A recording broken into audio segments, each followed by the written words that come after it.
right, welcome everyone. We're Semblance of Sanity. I'm Caleb. I'm Jacob. And we're here for HunterxHunter, episode 72. Ah, yes. So now is over, and yeah, we're moving into kind of the next phase, I would say, of this arc, where there will be a showdown with Genthru, the bomber, and his compatriots versus Gon, Bisky, Tsezguerra, kinda. Yeah, Killua is recovering because his hands are pretty bad at the moment. Hisoka split from the party, and that's because the Phantom Troupe found the Nen Exorcist. Exactly. So that means that they're obviously referring to the guy with the Nen creature that eats Nen-based kind of techniques or objects or whatever. So that's kind of interesting. I wonder if they're basically doing this as a setup for whatever comes next, or the Phantom Troupe are actually going to play some role. Because it might just be a B plot that's just going on with them, and then once they've done their thing, they've grabbed him. Essentially, they'll just leave the game with him. Well, although Hisoka, since the part of the deal was that Hisoka wanted to fight Chrollo, I'm guessing since the rest of the Phantom Troupe doesn't know where Chrollo is, Hisoka will take the Nen Exorcist to Chrollo. Oh, and then that'll be how he'll get his chance to fight Chrollo. Right, and he's leveraging the fact that he knows where Chrollo is. And they don't. I think that's kind of a theory. Like, that's not really Well, yeah, I mean, I based suppose around Hisoka could tell them, data. but he probably doesn't want to. Well, yeah, I just don't think Hisoka has enough. Yeah. We'll see. I don't know how antagonistic the Phantom Troupe is to Hisoka at the moment with regards to that. So I don't know if we can really thoroughly predict how this is going to go down beyond just them finding the Nen Exorcist. Right. Which, to be fair, guys, when we were looking at this new character that was introduced and we're like, oh, he has the Nen ability of eating Nen, we immediately thought, oh, yeah, that could be something that might be, used with Chrollo and stuff. And since he hasn't seemed to have any other purpose to the story. Right, in particular that. But we didn't clue in necessarily that the story was saying Nen Exorcist, like it will be here, this. Yeah, and whatever. We found out now. So, yeah, it's going to be a fun episode. So without further ado, let's get into it. All right, guys, we're going to start the episode in 5, 4, 3, 2, 1, now. Oh, just go straight to the Phantom Troupe. All right. We got the crew here. Shalnark, Franklin, Finks, Phaeton. Okay. Cool. Shizuku. Okay. All right. They don't seem to be wanting to coerce him. Yeah. And back to this awesome opening. Yeah. I like Jing's look. It is a good one. He seems like a weathered traveler. But still very much young. Still very much like a young badass in a way as well. I wonder how old he is really. What do you mean really? Like, because he looks really young, but he's Gon's dad, so he's at least, he's not. They're not going to say he's like 22 or something like that. Yeah, so he's 30 or or 35. Like, yeah, but like his appearance doesn't look really young or really old. No, but the main reason I'm curious is basically how old was he when he had Gon? Well, isn't Gon like 12 or 13? Yep. Yeah, so he's older than 32. We can just assume that. But he might be like exactly like 32 or something. Right. It's not really like big to the story. No, it's just one of those things I'm curious about.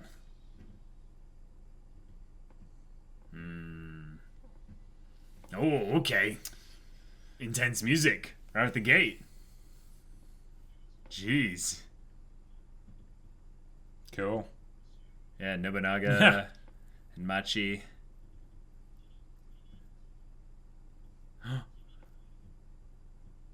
Oh.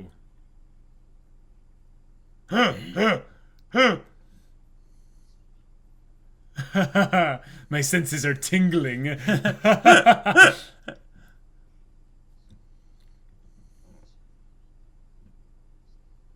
Oh. Jeez. Oh. Whoa. Oh. Okay. It's Yeah.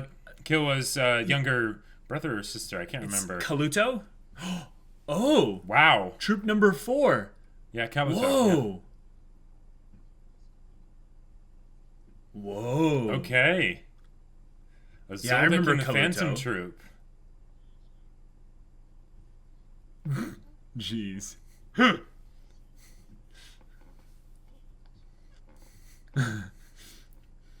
Oh. Yeah. Don't you know me at all? Stupid question.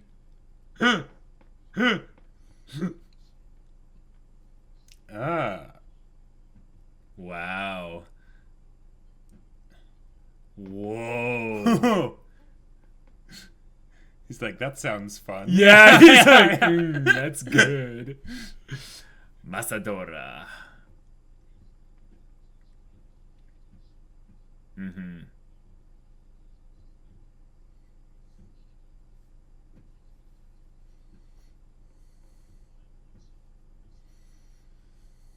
Okay.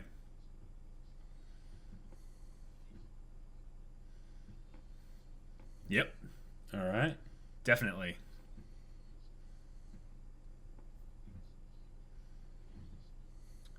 Oh, Okay. cool.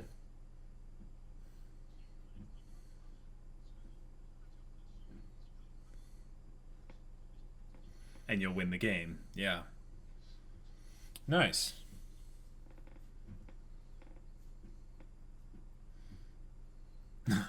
This seems familiar. Yeah.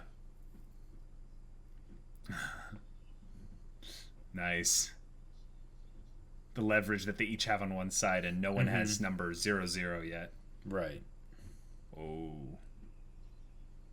Oh! Okay. We get to see an actual fight. All right.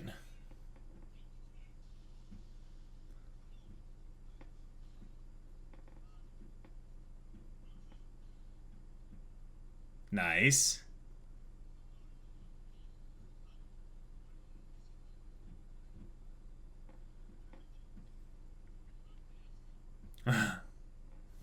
Okay. Yeah. Oh. Genthru's like, we have to take them. We have to take them seriously.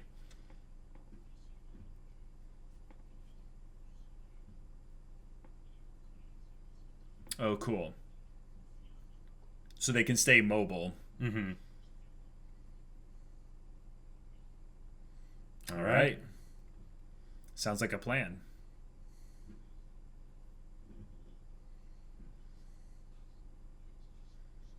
Right. Okay. I will play the tradition game. I mean, the attrition game. Right. I said tradition. Whoa, what? Cool.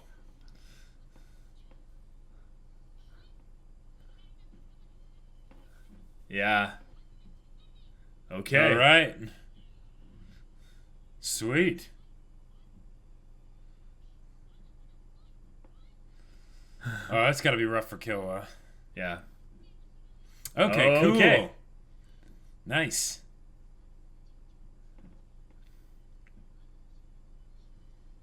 Mm-hmm. You can't have him getting one shot. Right.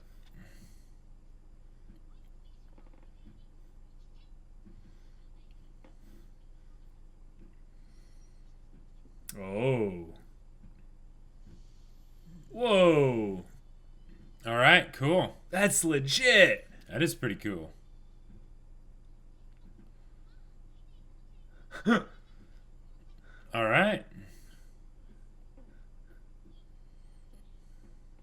See, this stance is easy, but releasing the aura that doesn't knock him over, that's difficult. Yep. Just keep going. You'll get it eventually.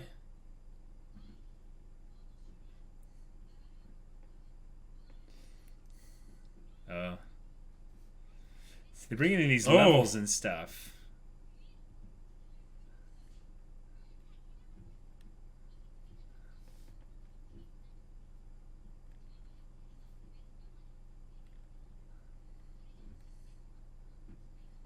Okay.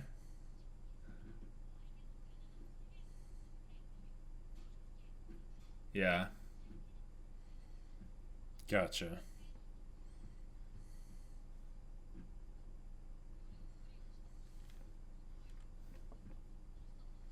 No, it's just a defensive. It's a defensive tool, right? Because right now he just has rock. Yeah.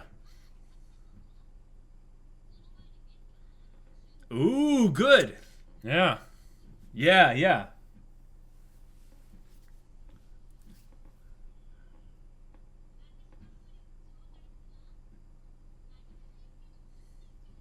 Wait. So what? This is the girl from the ending. This is the girl from the opening. Yeah.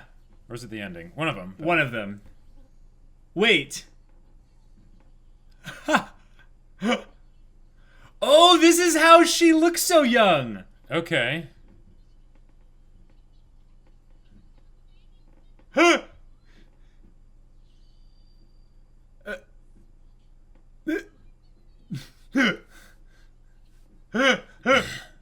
So you should use that on Killua, actually. Yeah.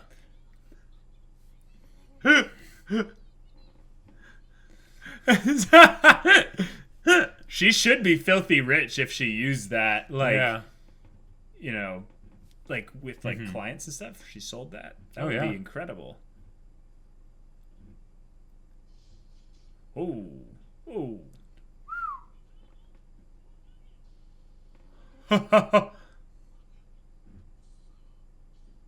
That's awesome. Just harassing them and Yeah. oh.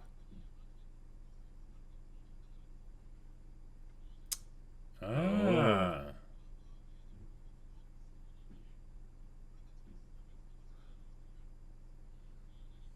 This is awesome. It's like an even fight.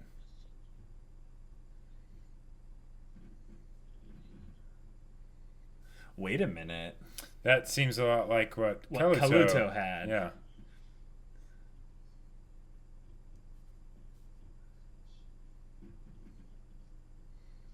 Okay.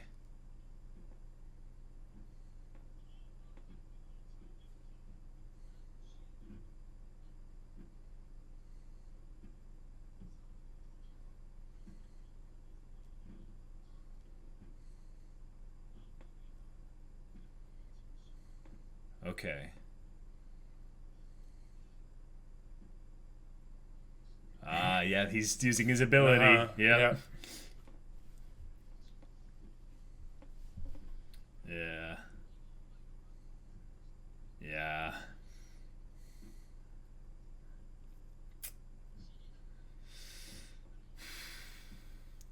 Wow. Oh, this is his Nen ability.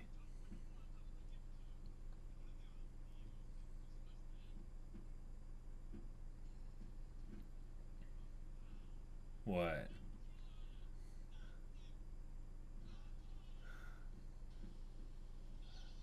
Oh. Wow. Jeez.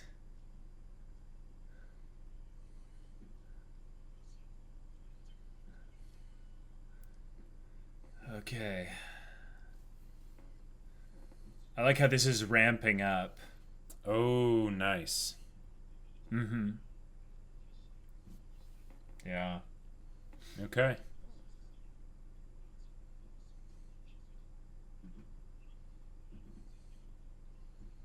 Right.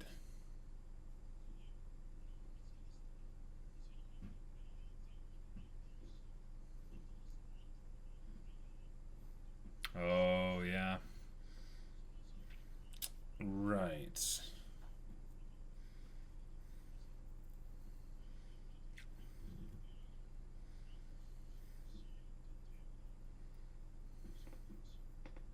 jeez. Okay.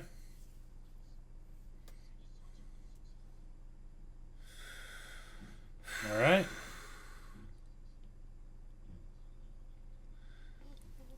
Because otherwise, if someone was just dying naturally, their cards would go to the stores and stuff. Yep. But now in this case, they're not. Ooh, nice.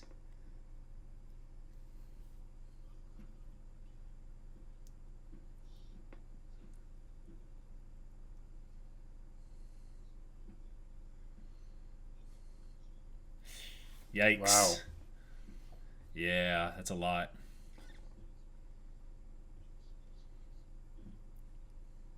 But that's good. You're making them buy time. Yeah.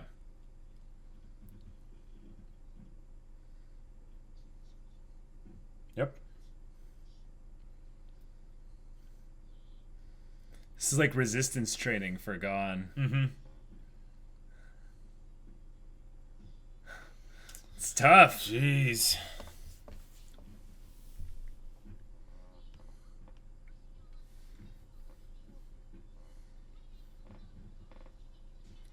Yeah.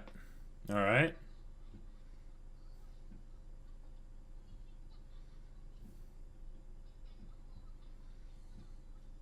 Right.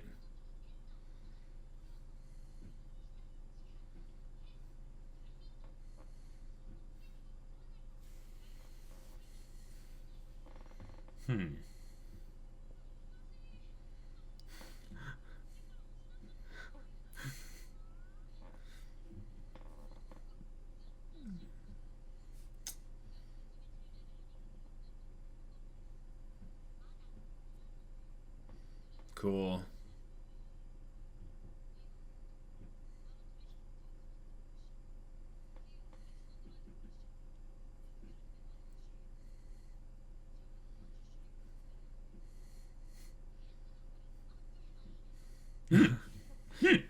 She's so confident in her own abilities and theirs, despite her Hatsu being some kind of Very much non-combat. therapeutic, like non-combat thing. Yeah.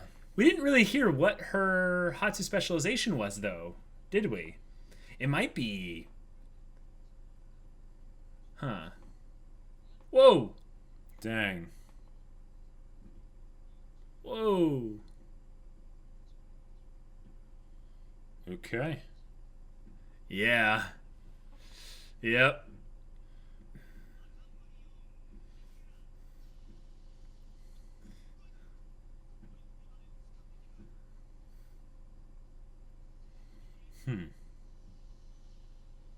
They could split up. Okay. Fight's on. All right.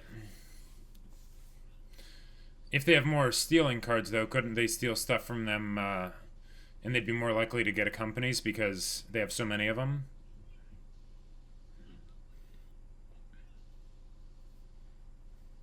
Okay.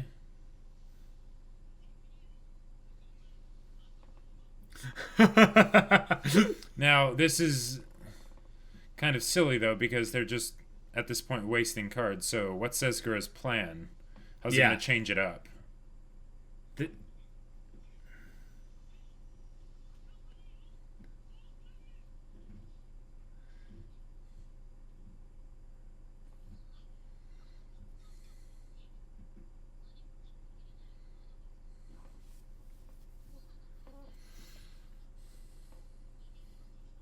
I like that. That's awesome. Mm-hmm. Cool. That's awesome. I thought that was going to be the trick. Like some kind of... You need to focus it through a smaller, area or what have you.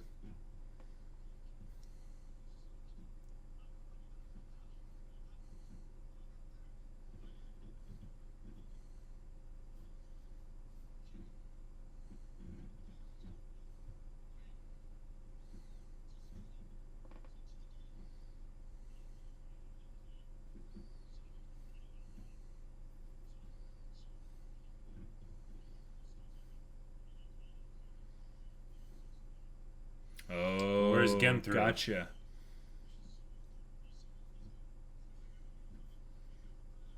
So they're making them waste. Gotcha. Cards. Gotcha.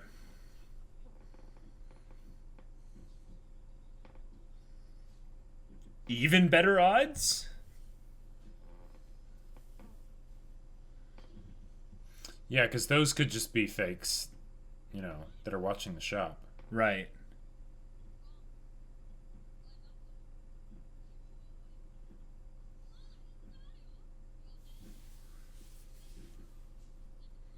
Okay.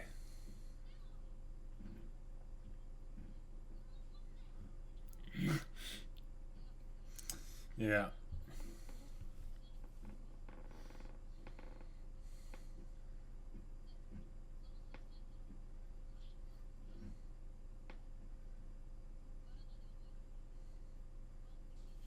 What is it? Okay.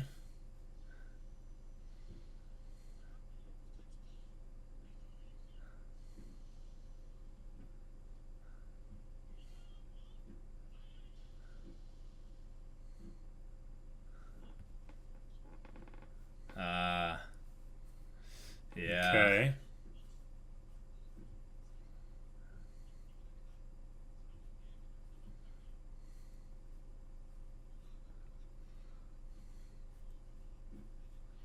Right. Right. Understandably so.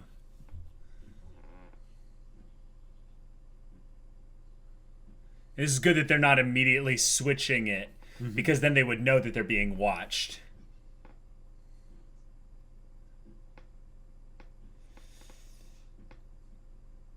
Okay, is this where they make a clever stand, or?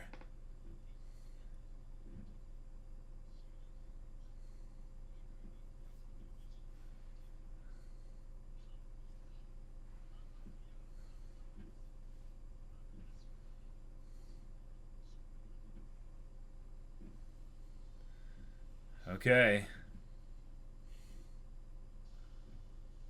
Wow. All right. This is getting intense.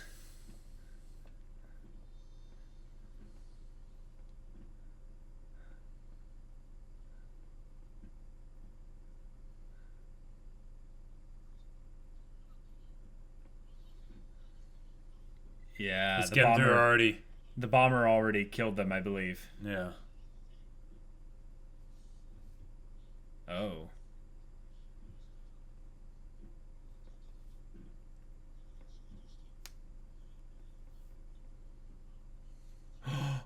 No way. Oh, they've been doing all this for nothing? Seriously?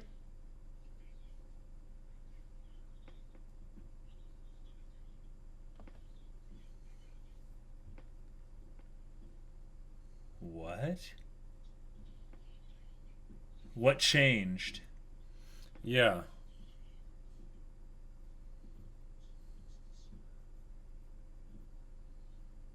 Oh.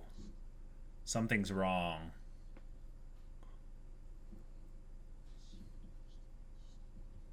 What is this?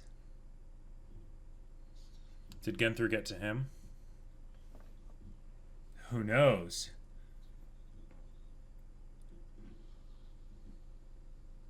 Yeah, here he is. All right. Yep. Jeez. Yeah, I think he's already made a play on the whole mansion and everything with Batara. So now it's a legit Nen fight, no cards. Right. Oh, dang. I am really glad that twist happened, because the whole idea of them, doing the game for money and stuff, it's kind of simple. Right. But if Badra is basically backed into a corner by Genthru, that elevates Genthru to a whole new level, like in terms of an antagonist. Yep. Like, and now we know who that is. Yeah. Oh, that's a good point. Yeah, that's her Hatsu. Mm-hmm. But that's the good point. They cleverly didn't tell us which Hatsu specialization she had. Right. Was there anything visually that kind of gave it away? Well, it seemed like her aura was going out and turning into the person. So then she is a transmuter. I'm not sure because. Yeah, because changing the properties of your aura is like 100% the definition of a transmuter. Right, but it seemed to have some kind of life separated from her. So almost. Well, okay. There's that possibility, but the main thing is that it's a. Okay, we'll watch this. Oh right, yeah, we've seen this card a couple times before. Okay, what a twist! That was a nice twist. That was a good twist. So to continue the conversation we were having about Bisky's Nen ability, it probably is It's probably transmutation. Probably is transmuter because in particular the things that we've seen where it's an emitter involved technique is where they release the aura and it's disconnected from the body. Right, and it looks like there was a disconnect. Well, there might have been, but initially when it formed into whatever it was there was connected. A trail connecting it, and it maintained that connection until the properties were changed. And probably by extension, once the properties of it are changed into this being, it's then free to by the properties changing, it's now formed into a person essentially, and now it doesn't need to be connected to her to change anymore. You know what I'm saying? So I'm still going on the because we can just do it by process of elimination. It's not an enhancer technique. It's not a manipulator technique. No. It could be a conjurer, but there was no physical thing there. Conjurers, well, I mean, she did seem to make a person, so here's a good way to look at it. That's what it's a mix between. It's a mix of mostly transmutation and conjuring. And conjuring and transmutation are right next to each other. Right, because side. they both have to deal, like, you can both do things that have certain properties and stuff. Because with transmuting, it's changing the properties of your aura, whereas conjuring, you can create something that has certain properties. Right.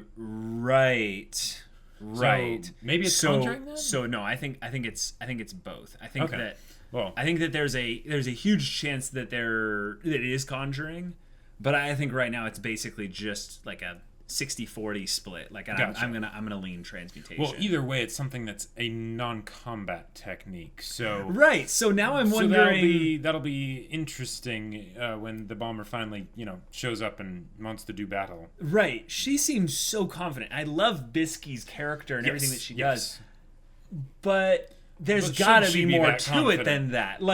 Because if she's thinking, "Oh yeah, I'm gonna fight," it'll be no problem.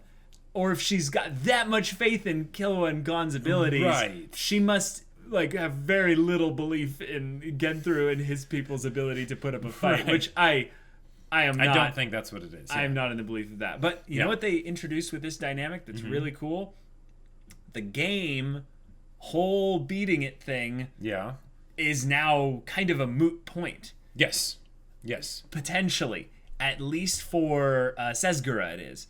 Now, here's the thing: if the bomber is the one that's leveraging some kind of threat against Batera, there's a possibility that he still wants to beat the game because then he'll be able to take all the cards from the game, all of them.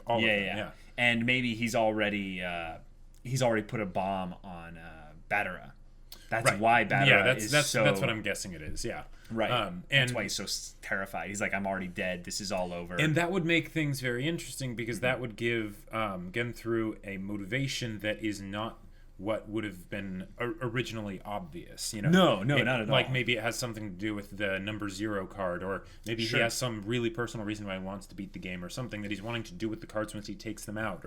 Or he's just the gamer that does whatever it takes.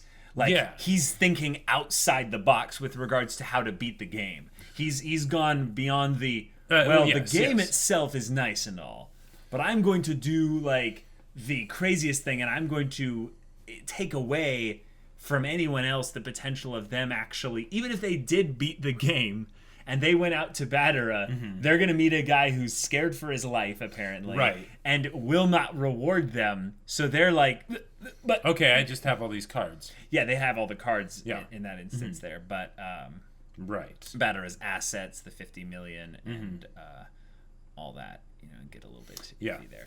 So that's the thing that's a little bit tricky, though, because the guard, still, there was a guard. Yes. That was, just asleep, taking a nap. But the bomber killed him. So I thought that was going to be a plant by Genthru, was that this person is basically like... Yeah, he's already placed bombs on everybody, and it's just a thing of... Yeah, that person had a bomb on him already. So he was kind of a plant. But they were in stand-in as a guard, potentially. And then when Genthru came out, he just detonated the bomb because he let them pass, essentially. That's a possibility. Well, either way, they both work. And we're going to be getting a battle in the mansion between Nen users. Yes. That will not involve cards, which will make it very, very interesting. Yes, I really do like the cards in the meta of the game, that they change the meta of the game, essentially. But they kind of circumvent the need for Nen a lot of the times. Right. And that's not as fun, because... Yeah, I want to see what these people can do. Yeah, I want to see why Tsezguerra is calling himself a 1-star hunter. Right. Like, what is that? What does this 1-star thing have to do with it? How does one go about fighting someone with an ability like Genthru's, Sure. What do you do? Tsezguerra was the one, kind of gauging their Hatsu or Nen abilities as a whole. And so he's probably, at the very least, pretty capable. Yeah. But he was, kind of terrified by Gon and Killua, so he's probably not going to easily lose or easily win against Genthru. Right. I mean, by some of the laws of Shonen Convention, he kind of has to lose. Because Gon's going to be the one to beat Genthru. Or at the very least, Gon has to fight Genthru. Gon, Killua, and or Bisky need to be the ones to kind of do that. Just in general. I mean, it doesn't have to be. This is Hunter x Hunter. No, they could totally do a subversion, but that would be quite the subversion, since they're building it up so that, Gon and Killua and Bisky are going to have to fight them. So if they got out and it's like, oh no, we actually took care of them, then sure. I mean, another thing that Genthru can do is he can leverage the fact that he has a bomb on Badara and maybe make that fight with Tsezguerra way easier. Sure. It's like, hey, well, cool, you beat me. That's awesome. But I just detonate the bomb on Badara anytime I want. Exactly. And all this for you is nothing. Yep. You wasted all this time. You wasted potentially even some of your lives for something where you're not even going to, win anything. Yeah. For someone like Gon, he doesn't really care probably about the money or maybe even about the cards. But he probably does like the idea of beating the game because it's his dad's game.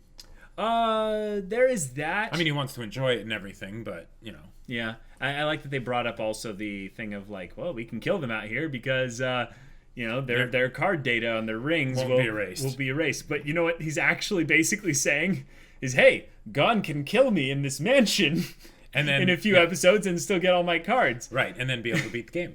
Which is kind of hilarious, almost poetic super justice in how it's expositing his own downfall. Right, but it's kind of almost too obvious as well. But the important thing I think that this episode did quite well was it refreshed us on a lot of the rule dynamics within the game. One of the things that this arc in particular did a lot of compared to all the other arcs was dump a ton of info into our heads. And it didn't even it didn't repeat itself. It didn't really repeat itself. They went very quickly with a lot of the things. Yeah, and they just kept introducing new cards that were almost episodic by nature. But then in this episode, they actually went back and reminded us of a lot of the mechanics in particular. And some of them I was like, oh yeah, that's how that worked. Or oh yeah, that's how that worked. And other ones I was like, oh yeah, that's how that worked. Because which ones in particular? One of the ones that I remembered, but I got a little bit of a refresher on it, was when people died, their cards went back to these shops. That's when he was saying Right, where he's killing like 3 birds in one stone. Yep. They were cutting off the supply of potentially getting new cards via their guy that was spying on Genthru and his other bombers. I really liked that in particular because that was a strategy meta game of kind of controlling supply. Basically camping outside the spawn point. Right. Yep. And these poor other people who were just like, I just wanted to buy some cards. And Genthru's all like, we could rule them like gods. Right. Angry gods. Yeah, like this is kind of that MMO thing where there's no safe zone for like newbies coming in. Absolutely not. And there's people just ganking like level 3s and 5s with their like level 80 fully maxed out, gear and everything. Pretty much. Yeah. If only Gon knew, his rage would be enough for him to like push through and do his emitter training. Which, hey, Gon failed at something. Yep, I was gonna say. That is so good. Thank you so much, show, for having him like struggle and not succeed. Right, and just and the idea struggling. that in this case, his enhancer sort of mindset of just keep beating your head against that brick wall doesn't work. necessarily work. There's the idea of you have to do something a lot of times to get better at it, but doing exactly the same thing, expecting a different outcome, is a form of insanity. Yeah. So and I liked how Bisky was talking about how like, well, I want to like tell him how to change the way he's going about this, but I don't want to tell him something that works for me but doesn't work for him. Right. And then that ends up, doing more harm than good. That is something that you take that out of context, that is probably the fundamental problem of giving advice to anyone, is that we color our opinions of what is good and true and right with our own kind of subjectivity. Just because everything is perspective, guys. This is something that I thought that was cool to bring up, but I'm glad I didn't say anything because it would have made me sound really stupid, but I thought wrong. I thought she was going to say like, oh, but you need to focus your aura in this specific way and give him some kind of extra insight or whatever. But she's like, no, that's just my perspective on things, and the way your aura kind of, the relationship with your own aura is different from person to person. I'm like, oh, that's so good. It's like how like a parent can tell their kids like, okay, this is what you need to do, give them advice or whatever. And the kid just totally doesn't listen to them because what they're hearing their parent saying is something completely different than what their parent is actually trying to communicate or something along those lines. Well, also like, when you go to someone for like health advice in particular, like they don't know the exact makeup of your, physical like makeup and what have you, or for like getting like relationship advice. There's some basics. There's all these like specific things that you can get basics from, but what works for one person won't necessarily work for you. Yeah, exactly. Yeah. And in this, I think of it kind of like the relationship advice, because the aura is almost like a connected entity to Gon. And everyone's aura is also different based on Hatsu specialization. Right. So like there's all these different things within there that it makes the Nen system feel complex in the right way. Right. And Killa kind of brought that up with the whole thing of like, hey, what do you do? That'll help out. If we know that kind of stuff. It'll help us, learn faster, better. Well, he was coming up with the plan, and he was saying that's going to be also a useful tool for me to think about in like when I'm designing my plan. And then he's like, Baka, that's useless. And she's like, it's the most useful ability in the world. I don't know what you're talking about. It's like the tabletop players where there's the one person who's like, okay, I've got this great like mechanical ability. It does a ton of damage and or something like that. And then there's the other person who's like, narratively, this is one of the most useful abilities you could ever ask for. Right. And the person's like, but how much damage does it do? Yeah. That's still not going to do anything to the final boss, or whatever. What I could see them incorporating into their plan actually is it's a buffing mechanic. So if you had some way to basically cultivate someone prior to a fight, it'd be like basically putting an aura on them that enhances a whole measure of things. And if she is a transmuter, that might be where there's some kind of effect to it where the actual things that because we saw it in the is it the ending or the opening now that we know? I think it was the ending. Yeah. It was like brushing her hair. Yeah, you know? exactly. And there was some pink energy that came off that. So I'm like, oh, that's, Bisky's aura being utilized through this thing there. Okay. This being or whatever, this Nen creation. The Cookie-chan or whatever its name was. Yeah, some kind of cookie thing. I did not try to hold on to the name at all. Mm-hmm. What I was reading for in particular was getting into what it can do, what it can't do, and are they going to mention Hatsu? Right. Hatsu specialization. But Bisky was just and I'm like so much stuff there. And Kill was just here, like listening to it, and he's just like useless. Yep. Where's your +5 fireball blast? Like, where's your extreme speed? Thing? She's like, no, I've got all that. Yeah. But my Nen technique... Exactly. It's like... It's going to make you feel really good. You forget that there are some hunters that basically... What was it? Like, cooking. There's a cooking hunter. Yeah. Yeah. I love that. I love that Nen is literally something that can be used for anything. Right. There are no limits, really, with what it can be done. Yeah. Because if you want to focus your... If you want to get really strong with Nen, it seems, you need to hyper-focus. Right. And then when you hyper-focus, in order to make the aura output and all that be stronger, you need to apply some really impressive conditions onto it. And the thing is that makes sense why a hunter organization would come into effect. It's like, all right, we have a roster of 5,000 hunters across the globe. Okay. We need someone to solve this problem. Well, right now there are 12 hunters in the world that could solve that effectively. Yeah. We're going to message all of them. Okay, only 2 are available. Do you want to pay this much or this much? Right. That's the going rate for these 2 hunters. Uh-huh. Cool. But Bisky's seems like the kind of thing that I would set up shop.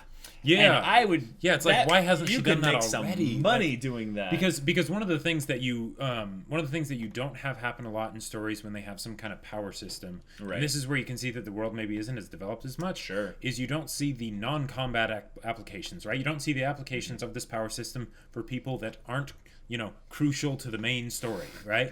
Yeah. When you don't need to defeat the Dark Lord, what do you use this power for? Right. So that's why I really liked the scamming episode where they went around and basically gamed the market. That was legit. That was awesome. Yeah. So with someone like, say, Bisky, she has this ability that might not be super helpful for defeating Genthru or the Phantom Troupe or or whatever, but oh yeah, you could totally. There are so many applications for that. So it's like I almost want to see Bisky's little shop where she sells her ointments and all that stuff.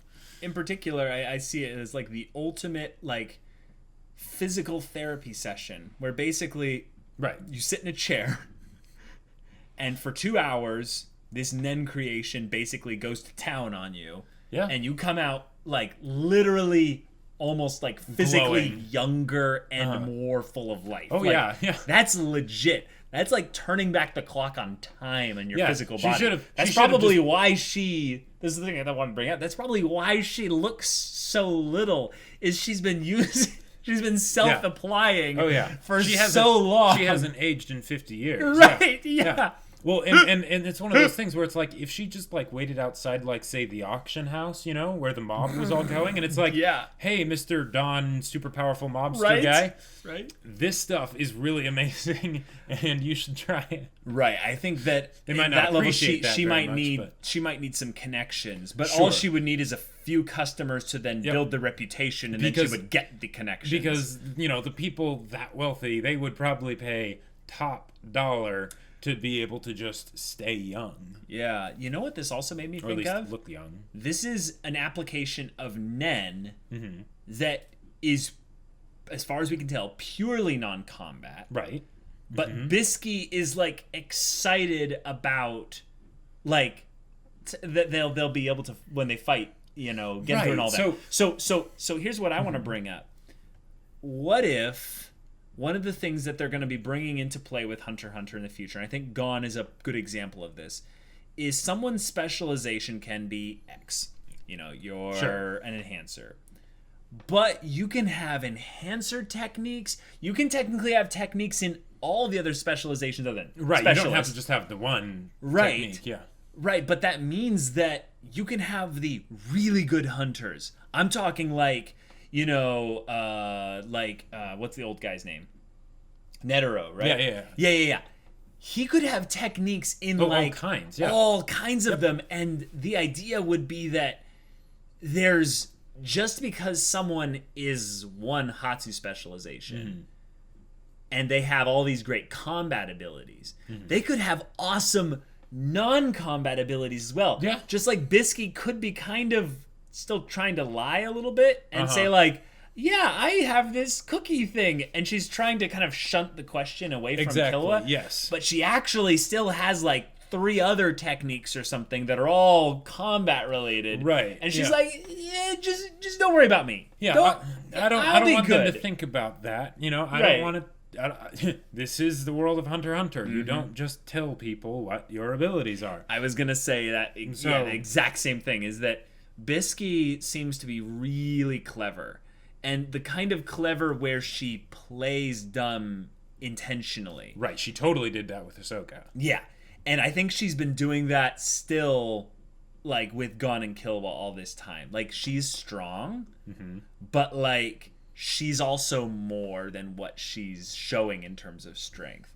Like, like it's just too easy for her to be like, oh, yeah, what can you do? It's like, he didn't ask what my Hatsu specialization was, so I don't have to tell him that. So what can I do? Well, I can do this thing. Yeah. I didn't say I can only do this thing. Right. I didn't say what my specialization was, so you're not able to infer completely what other techniques I would be able to do. I'm over 50 years old. What makes you think you'll be able to come up with a better plan than me?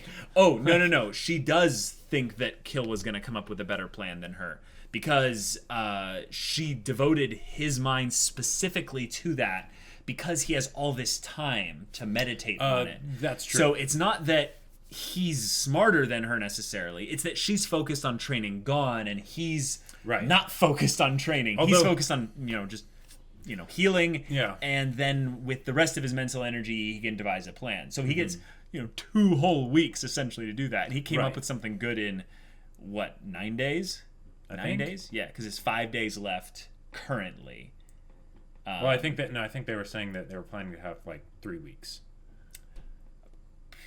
Because I think it was 10 days and then another 10 days, and then they said, okay, there's 5 days left. The time really passed quickly. Well, that was the other thing. They mentioned 2 weeks, whereas Tsezguerra was saying he will buy them 3 weeks. And I think that they were saying that's optimistic. We'll train for 2 weeks, Right. There were some numbers thrown around there that I'm not really sure about. Really quick. One of the things that, like, if anything, the one way where I would have maybe liked something to be done slightly differently with this whole training bit is that I didn't see Bisky doing a lot of stuff while Gon was training. So since Gon was basically doing the same thing, right, as Gon does, right. I'm like, yeah, that's cool. I totally get the whole idea of time passing and all that stuff. And I had the stuff with Tsezguerra and Genthru. It's like, great. And Kill was thinking of the plan. What's Bisky doing during this time? Since she's said that she can't really tell Gon like how to think about it better, she's kind of observing. Just observing and letting him do his thing. But what else would she be doing? Helping Killua with the plan, like because she doesn't really seem to be actively training Gon. She just set him up with a thing, try and do this, and then he did that for 10 days or 15 days or however long it was. Yeah, I think she's watching him in particular.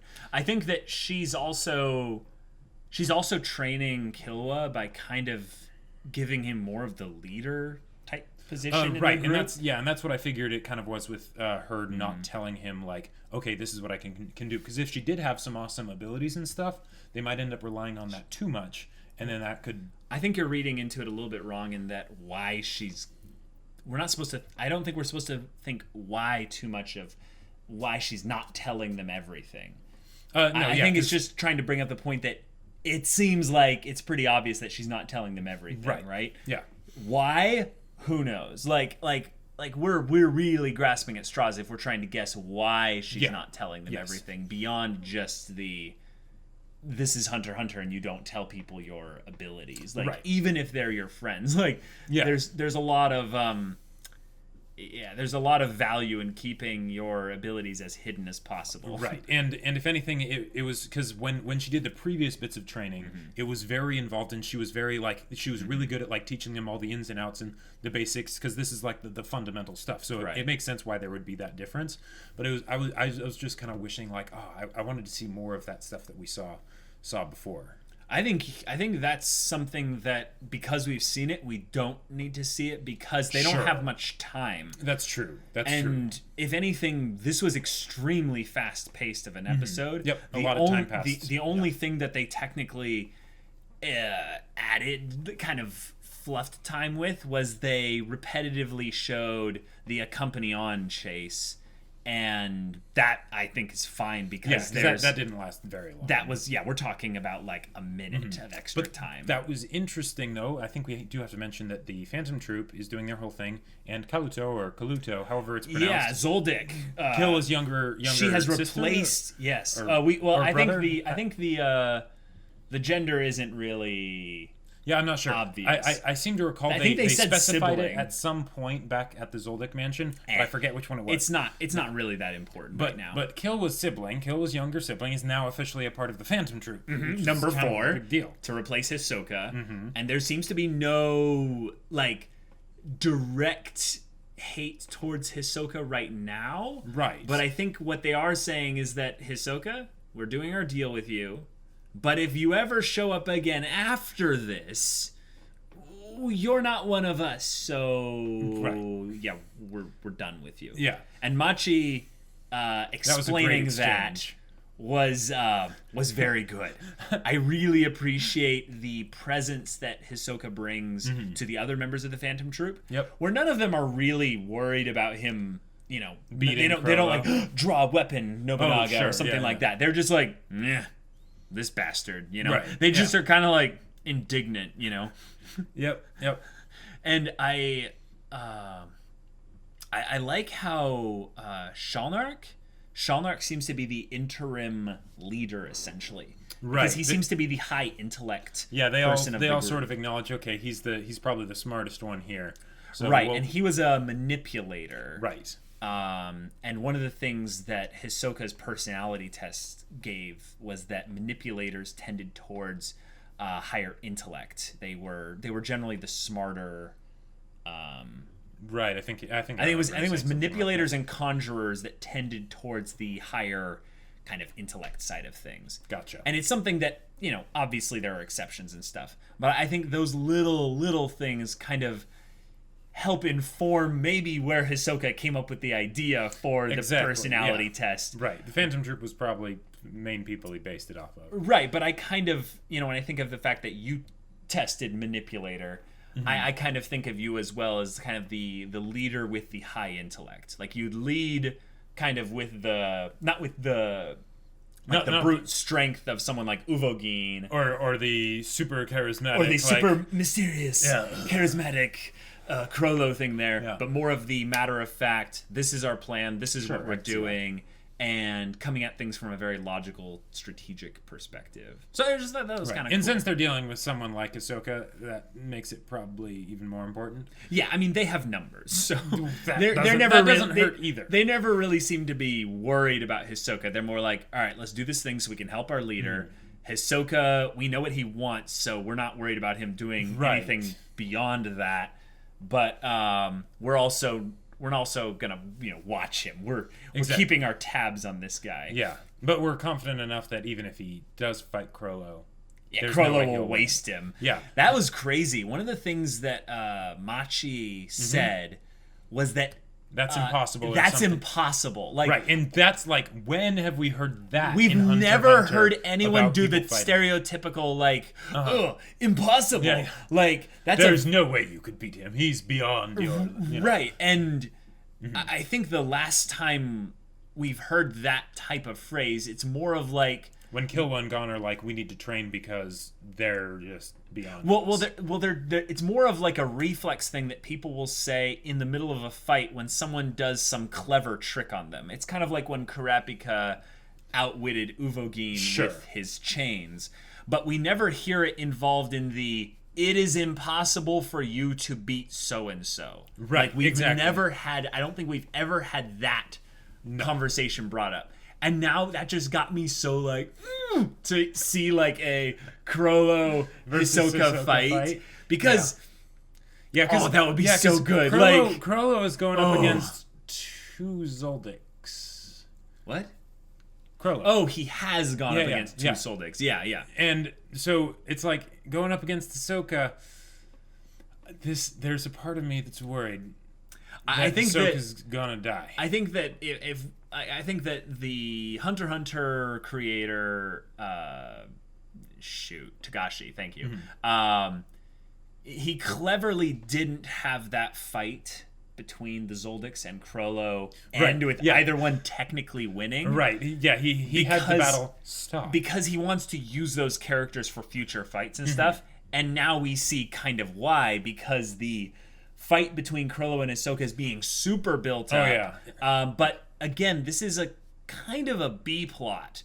Like this is not a this is not a huge thing. They're hyping up the fight between Hisoka and Crollo in a lot of ways more than say Gon and the Bomber. No, I mean maybe not really. This is something that is intermittently brought up.